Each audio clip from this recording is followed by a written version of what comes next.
Bonjour à tous, j'espère que le mois d'août se passe très bien pour vous. Partie 2 de notre découverte du behind the scene, de tout ce qui est contrôle aérien de l'aéroport Charles de Gaulle avec le service technique. Nous allons suivre Boubacar, nous allons rencontrer Fanny et nous allons descendre un petit peu sous la tour de contrôle, dans le service technique, voir un petit peu la salle tech et la salle de test. C'est tout de suite après le jingle. Mais avant ça, je vous rappelle juste que cette vidéo est sponsorisée par Maquin.tv. C'est ma chaîne de SVOD. Si vous tapez Maquin.tv, c'est énormément de contenu que j'ai sélectionné sur l'aviation de manière à pouvoir assouvir votre passion. Également du contenu que je produis avec ma petite boîte de production, du contenu exclusif pour cette chaîne-là. Je vous rappelle pour les plus téméraires d'entre vous, mi-octobre, nous avons un stage ouvert à tous. Il suffit de postuler sur debrief.org. Donc un stage ouvert pour travailler autour de la connaissance de soi, travailler autour des méthodologies d'amélioration continue, travailler autour de la prise de leadership, la prise de parole, du followership, enfin tout plein de petites choses. On vous explique ça sur le site web, onglet séminaire. C'est mi-octobre à Osgore, dans une superbe maison, en pension complète. C'est très sympa. Allez, c'est parti, jingle. Roue avant, vérifié. Radar, vérifié. Réflecteur mitrailleuse, vérifié. Réacteur droit, vérifié. Réacteur gauche, vérifié. Vérifié arrivée d'air et de carburant. Arrivée d'air, carburant, vérifié. Allons-y, dépêchons. Système de communication, vérifié. Moyen de pressurisation allumé. Tout est ouvert, allons-y. Alors là, on est en salle de tech. La salle de tech. Wait for it. Il y a pas mal de câbles. On va regarder tout ça d'un peu plus près. La salle de test, elle a deux utilités principales. À la fois expérimenter le fonctionnement des systèmes que l'on reçoit et qui sont en évaluation, ou alors pouvoir faire les mises à jour des systèmes dans un environnement qui est très proche de l'opérationnel, mais sans mettre en péril l'opérationnel. On éprouve le fonctionnement, les fonctionnalités du système en environnement de test, et une fois qu'on s'est assuré que le système répond bien aux objectifs attendus et qu'il offre les fonctionnalités dont on a besoin, à ce moment-là, on va basculer les versions système de test dans l'environnement opérationnel. Des équipements réseau avec des liens Ethernet. Beaucoup de réseaux là. Beaucoup de réseaux. Voilà, là c'est du réseau à fond. Et tout ça, c'est juste pour le test? Juste pour le test. Donc c'est pour recréer un environnement dans lequel tu peux tester tes affaires. Absolument. Tu Donc testes tout tes ça, affaires. C'est pour s'assurer que tu fais pas rentrer quelque chose de vérolé en fait. Exactement. D'accord. Et pour tester les mises à jour. Ok, ici- c'est le labo un peu. Voilà, c'est le labo et on travaille en off de l'opérationnel et on est scindé de l'opérationnel. Donc on n'injecte rien dans l'opérationnel et on travaille de façon sécurisée. Donc quand tu as un indus qui vient faire une mise à jour ou quelque chose, c'est ici qu'il vient et tu vas tester, prendre le feedback avant de pouvoir le pousser. Absolument. D'accord. On est dans un environnement de test, donc tu n'as pas l'équipement qui est pris dans le meuble de contrôle. Donc c'est pour ça qu'on va voir les équipements nus et qu'on voit le dos des équipements. Mais dans l'environnement opérationnel, c'est confiné dans des meubles. Donc là on verra pas ça tous les jours, on voit ce qu'il y a derrière le bouton. Voilà, Il y exactement. a certains contrôleurs qui vont découvrir quelque chose. Donc Ouais, regardez alors ça, cette voilà, belle les prise. contrôleurs sont pas justement, c'est les parties que les contrôleurs sont pas censés voir. Et lorsqu'on démonte et qu'on échange par du spare les appareils défaillants sur les positions de contrôle, on agit assez rapidement. Et on va prendre un matériel à l'identique, neuf ou qui est fonctionnel, qui a été utilisé mais qui est fonctionnel, et on va faire le remplacement sur la position. Donc là on a plusieurs stations parce que on est dans des environnements différents, à la fois de la salle IFR et puis des environnements autour. Du coup, on regarde des fonctionnements système en reproduisant des positions de contrôle des différents sites de contrôle. Comme on l'a dit à Roissy, on a beaucoup de tours de contrôle, beaucoup de sites de contrôle différents et beaucoup de positions différentes de contrôle. Donc ce que tu es en train de me dire, c'est que depuis tout à l'heure, l'alarme qui me stresse un petit peu, Oui, l'alarme serveur STI, c'est bien un truc de test et il faut pas s'alarmer. c'est bien un truc de test. Donc c'est bon. On n'a Là, pas ouais. besoin de Il paniquer. n'y a pas un 380 qui va nous tomber Non, dessus, tout va bien. absolument pas. C'est bon là. Donc du coup, on a un équipement qui permet de superviser d'autres équipements réseau. On fonctionne beaucoup avec un principe de pouvoir surveiller en temps réel l'ensemble de nos systèmes. Pour ça, on va s'appuyer sur de la supervision technique. Donc on a des équipements qui surveillent des équipements techniques et on a des superviseurs techniques qui, eux, sont formés pour pouvoir interpréter et exploiter les informations qui leur sont ramenées par les supervisions. Alors ici, là, ce qu'on voit recréer, là c'est pour la salle IFR en fait? Ou c'est Alors, également. C'est que pour la Ici- salle IFR? Ici, c'est pour la salle IFR, mais tu retrouves ces équipements autour. Parce que comme je te l'ai expliqué tout à l'heure, même si on a une interface qui concerne un environnement air, donc ici, ce sont des avions qui sont en l'air, on a besoin que l'on soit dans l'environnement qui s'occupe de la gestion du trafic au sol ou de la gestion du trafic air. Chaque contrôleur a besoin d'avoir une vision sur l'environnement adjacent au sien. Si tu es en train de gérer du trafic en l'air, tu as besoin de savoir si le trafic est chargé au sol. Ça te permet de savoir comment tu délivres les avions ou d'où tu prends les avions. Et au niveau de ces écrans, ça c'est de la pure simulation ou c'est le réel maintenant? Non, là tu te retrouves avec du trafic réel.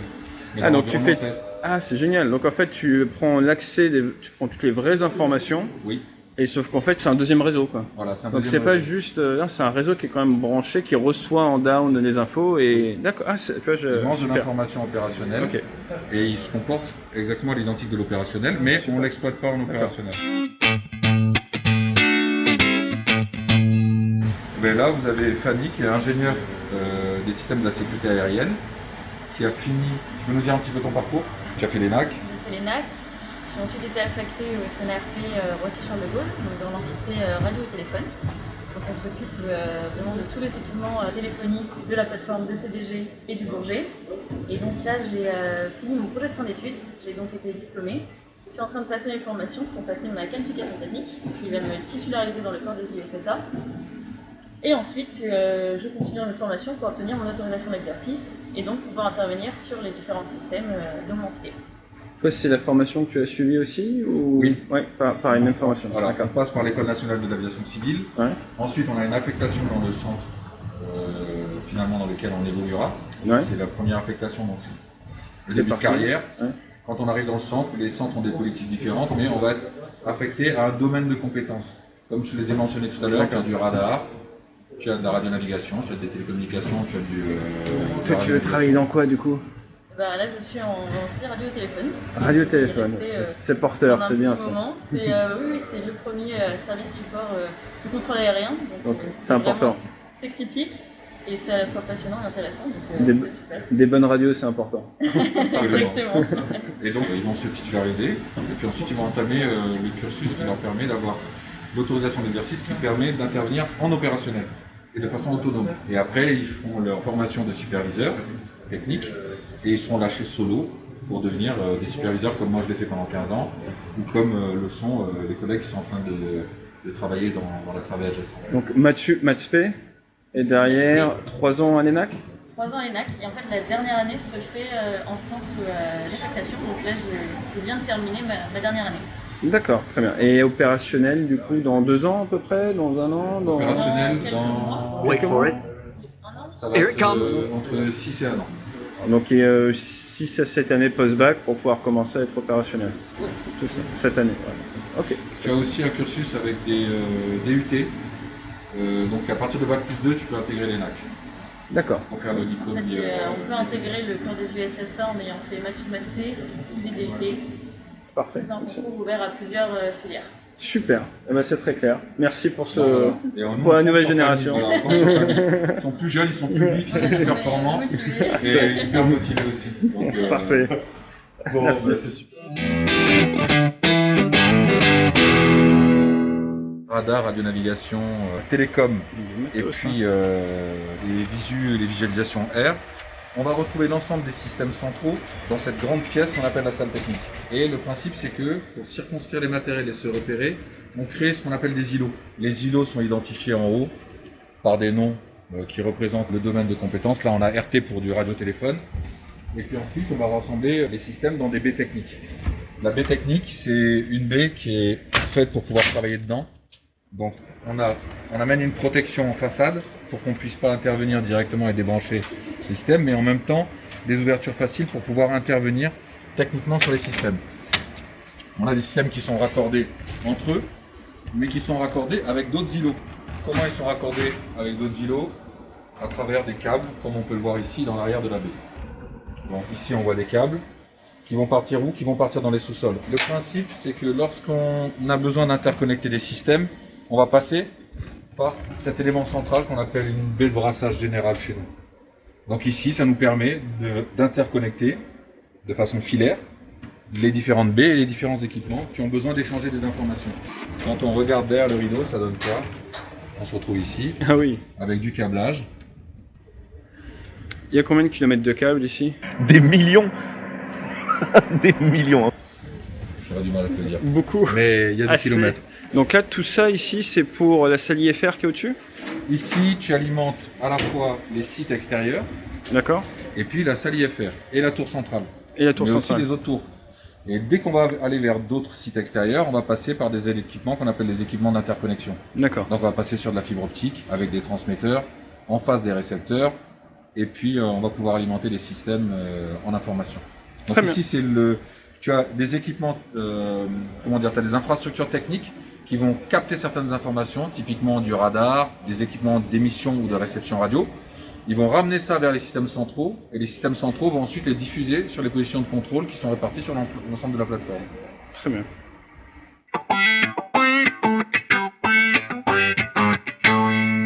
Ici, on va La salle est grande, hein. Et en fait, ça c'est quoi là? C'est juste un petit morceau de, Voilà, de ici, l'ensemble. voilà, ici tu avais un îlot, ici on se retrouve dans un autre îlot. Là, on est dans du traitement radar. Donc Donc là, on est là, on était dans la transmission. RT, c'était la transmission. radio-téléphone. Ah, puis c'est Voilà. RT et l'autre c'est TR. TR, voilà, pas confondre. C'est pas la même. TR, donc on est dans du traitement radar. On est après les senseurs radar. Ah oui, donc là, et on va aller. Ça sonne, ça va exploser. C'est des calculateurs qui vont permettre d'enrichir la détection. Ici, ce qu'on attend, c'est une alarme qui signale qu'on a une défaillance, D'accord. ou un appel de contrôle, ou une information dont il faut tenir compte. D'accord. Donc on a cette alarme qui sonne dès qu'il y a un événement opérationnel. Donc là, il y a l'ingénieur de garde qui regarde. Absolument, il y en a plusieurs. Mais du coup, les ingénieurs qui sont en salle de supervision, que l'on va aller visiter, à ce moment-là, vont aller sur leur supervision et puis analyser quel est l'événement à l'origine justement de cette alarme. Et elle arrête de sonner quand elle est acquiescée par l'ingénieur de garde. Ouais. Donc Chez quand nous, tu on te a dit, balades acquittes. et quand tu fais tes tours et t'entends sonner plus de 15 secondes, tu sais que tes ingénieurs, ils font pas ce qu'il faut, donc Alors, derrière tu peux les débriefer, quoi. Alors, tu peux les débriefer, mais c'est pas forcément qu'ils font pas ce qu'il faut, c'est qu'ils peuvent être dans une situation où ça sonne, parce qu'ils sont aussi en train d'intervenir. D'accord. Mais dans ce cas-là, ils avertissent leurs collègues et on travaille en Comme équipe. ça, c'est quelqu'un d'autre Voilà. qui prend le relais. C'est quelqu'un d'autre qui prend le relais et on sait aussi que cette alarme est due à une situation où on traite un événement C'est en opérationnel. cours. D'accord. Donc, C'est- du Et ça coup, on sonne comme communique ça. entre nous. Ça sonne comme ça dans tous les locaux techniques pour vous prévenir en fait. Ça sonne ici, en particulier dans Ici la en salle technique. particulier. D'accord. Et puis, lorsqu'on a des personnes qui sont à distance, on a un interphone qui permet de sonoriser l'ensemble des locaux pour justement pouvoir solliciter les personnes parce qu'on est en train de travailler et que les locaux sont tellement grands, ça permet de faire de la coordination rapide aussi avec certaines personnes. Juste de leur dire, bon ben voilà, on a besoin de vous dans tel lieu, par rapport à telle situation. Et en général, on passe un message qui est court et on n'envoie pas d'informations opérationnelles pour stresser personne et juste pour traiter la chose de façon calme. Ok. Et voilà, maintenant le contrôle aérien n'a plus de secret pour vous. Si vous n'avez pas déjà vu, je vous invite à aller voir la vidéo que nous avons fait il y a un an sur le contrôle aérien de Charles de Gaulle. C'est justement lors de ce passage-là. Ça vous permet de voir un petit peu comment ça se passe d'un point de vue contrôleur. Maintenant, vous maîtrisez la partie service technique. Et il y aura d'autres angles, je vous assure. Ça va venir, notamment avec des nouveaux concepts un petit peu d'approche à Charles de Gaulle. Vous verrez ça dans les prochains mois. D'ici là, je vous souhaite un excellent mois d'août. Si vous ne l'avez pas déjà fait, je vous conseille de lire un bouquin qui s'appelle Débrief. Il est sur Amazon, vous pouvez le commander sur mon site web. Et je vous dis à très bientôt pour des reportages, soit sur YouTube, soit sur maquin.tv, soit pour des conférences ou des formations en entreprise ou ensemble à Osgore, mi-octobre. Allez, fly safe!